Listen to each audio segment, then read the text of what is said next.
अस्सलामुअलैकुम, welcome back to my YouTube channel. कैसे हैं तो हम दोस्त, उम्मीद करते हैं ठीक ठाक होंगे। मशहूर अदाकारा ने रमज़ान मुबारक में निकाह कर लिया। निकाह की वीडियो सोशल मीडिया पर वायरल। शानदार शादी की तकरीबात, हर कोई इनकी शादी पे एंट्री लेने पहुंचा। हर कोई इनकी शादी को देखकर इनके फंक्शंस हैरान और हक्का बक्का रह गया। शादी के फंक्शन तमाम ही रात के रखे गए थे और रात पर कवाली नाइट्स और हर तरह का फंक्शन किया गया था। लाखों करोड़ों रुपए खर्च किए गए।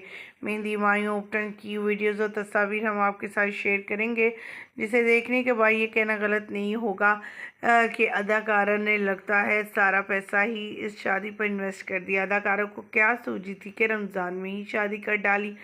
माना कि रमज़ान में शादियाँ निकाह बहुत इम्पॉर्टेंट हैं।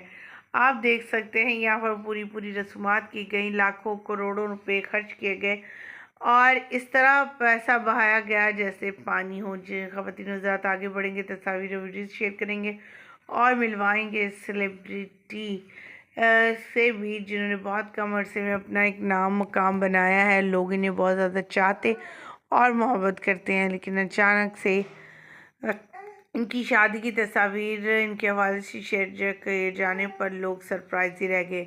वीडियो का आगाज करेंगे तो हम तफसीलात आपके साथ शेयर करेंगे। अब छोटी सी रिक्वेस्ट, जो लोग हमारे चैनल पर न्यू हैं, जिन्होंने अब तक चैनल को सब्सक्राइब नहीं किया, चैनल को सब्सक्राइब करें, साथ में लगे बेल आइकन को प्रेस करें ताकि शोबे से आने वाली नई अपडेट का नोटिफिकेशन आपको सबसे पहले और लाइफ मिल सके। ख़वातीन हज़रात, यहाँ हम जिस अदाकार की बात करने जा रही हैं उनकी मंजिलें आसान करे, इनके लिए आसानियाँ पैदा करे और इन्हें हमेशा खुशआबाद रखे हर मैदान में। आमीन। मुझे यहीं पर शादी कर ली अपनी शोबे सेक्शन में इनके लिए दुआ अदाकारा के साथ, लेकिन अदाकारा को